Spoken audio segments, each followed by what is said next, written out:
এটা আমরা প্রমাণ পাই তারা আসলে ক্ষমতার রাজনীতি চায়, ক্ষমতার রাজনীতি তারা চায় না। প্রিয় ব্যক্তি, নতুন প্রজন্ম ক্ষমতার রাজনীতি করতে চায়।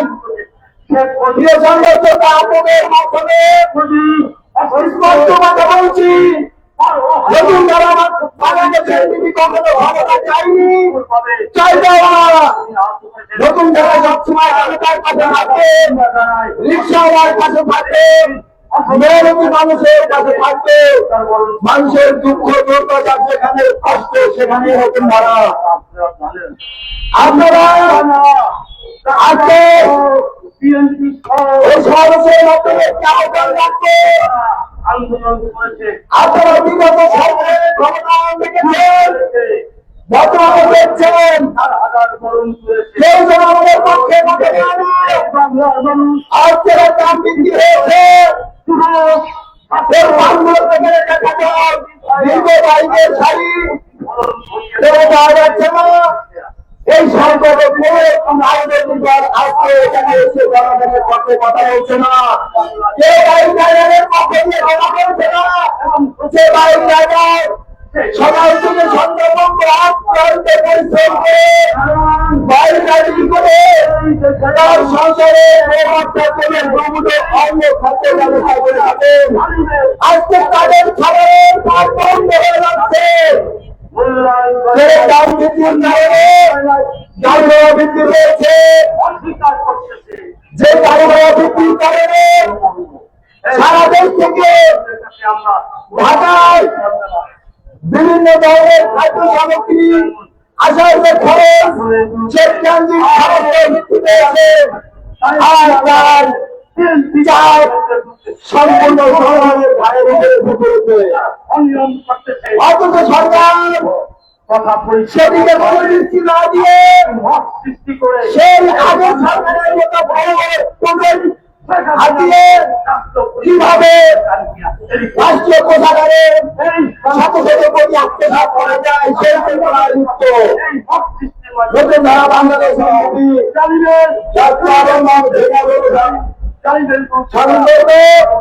নতুন ধারা বাংলাদেশের একটি আওতা করতে পারে। নতুন প্রজন্মের রাজনৈতিক ধারা নতুন ধারা বাংলাদেশের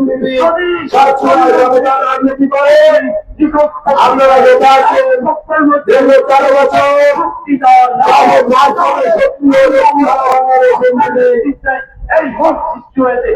আগামীতেও থাকবে ইনশাআল্লাহ জনগণের পক্ষে। এই প্রত্যাশা ব্যক্ত করে আমি আমার সংক্ষিপ্ত বক্তব্য শেষ করছি। বিজয় বাংলাদেশ, বিজয় নতুন ধারা, নতুন ধারার বিকাশ, দুর্নীতি থাকবে না। ধন্যবাদ সকলকে। আগামী দিনে যুব যাত্রা, শ্রমিক সংগঠন, ছাত্র সংগঠন এবং যাত্রা আগামী দিনে আপনাদের সবাইকে আমরা এই মুহূর্তে এসেছেন আমাদের প্রিয় সংবাদ আপনারা বক্তব্য শুনছিলেন নতুন যারা বাংলাদেশের মনির জামানের। আমরা নতুন যারা বাংলাদেশের পক্ষ থেকে আজকে জ্বালানিতের সংযোগ সহ সকল সংকট সমাধানের দাবিতে সমাবেশে যারা উপস্থিত হয়েছেন তাদেরকে কি অনেক শ্রদ্ধা জানাচ্ছি, ভালোবাসা জানাচ্ছি, কৃতজ্ঞতা জানাচ্ছি। আমাদের মাঝে উপস্থিত হয়েছে প্রতিষ্ঠারা বাংলাদেশের প্রতি আরেকজন সংগঠন সম্মানের সরকার, তাকেও কৃতজ্ঞতা জানাচ্ছি। আমাদের মাঝে অন্যান্য নেতৃত্বে যারা উপস্থিত হয়েছে তাদের সবাইকে কৃতজ্ঞতা। এই পর্যন্ত বক্তব্য রাখতে আমাদের প্রিয় মানুষ, আন্দোলন সময়ের প্রিয় নেতা, নতুন যারা বাংলাদেশের সর্বকাল জানা সংগঠনকে তার বক্তব্য রাখতে মনে হয় জনগণের সঠিক কথা প্রচার করতে এই আহ্বান জানিয়ে আমি আমার বক্তব্য শেষ করছি। বিজয় বাংলাদেশ, বিজয় নতুন ধারা, নতুন ধারার অঙ্গীকার, সেই স্লোগান কিন্তু লালন করে নতুন ধারা বাংলাদেশ থেকে তেতুলিয়া, রূপসা থেকে পাটুলিয়া, তারই ধারাবাহিকতায় আজ আমরা জাতীয়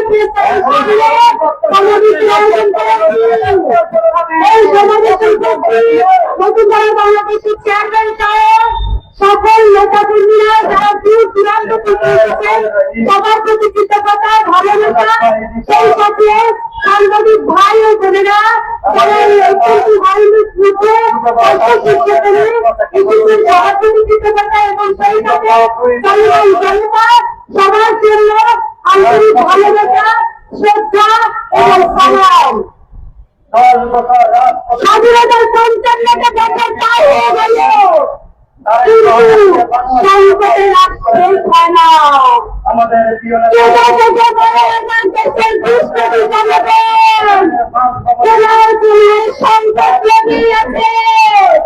সংকট বহমান টেকনাফ থেকে তেঁতুলিয়া, সংকট বহমান রূপসা থেকে পাথুরিয়া, পানিয়া খাবে না, আমার দাদার চোখের পানি খাবে না, খাবে না আমার মায়ের হাহাকার, আমার ভাইয়ের দীর্ঘশ্বাস, আমার বোনের মাথা উঁচু করা মাথা।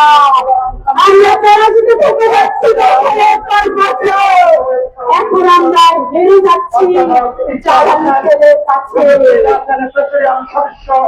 17 বছর এক স্বৈরতন্ত্র আমাদেরকে তিষ্ঠ করে দিয়ে শেষ করে দিয়েছে। এই 17 বছর পাতায় পাতায় গ্যাসের দাম বাড়ত, তেলের দাম বাড়ত, বিদ্যুতের দাম বাড়ত, নতুন যারা আমাদের রাজপথে নামবে।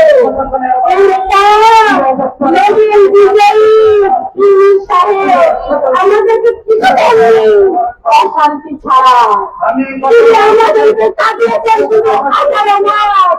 এই ইউনূস সাহেব আমাদেরকে দিয়েছেন কতগুলো পাপ সন্ত্রাসী উপহার দিয়েছেন, আরো দিয়েছেন তৌহিদি জনতা, আরো দিয়েছেন বিজেপি সরকার, জায়গায় জায়গায় লুটপাট ধর্ষণ রাজধানী হাহাকার ছাড়া 18 মাসে সেই নবীন বিজয়ী ভদ্রলোক অশান্তি ছাড়া আমাদের চাকরি করতে পারে। এরপর লক্ষ্য করে নির্বাচনের মাধ্যমে আমরা এবং সরকার পেয়েছি। এরাই বলে চাকরি হয়েছে, এরাই বলে ইঞ্জিনিয়ারিং হয়েছে, ইঞ্জিনিয়ারিং বলে না চাকরি বলে।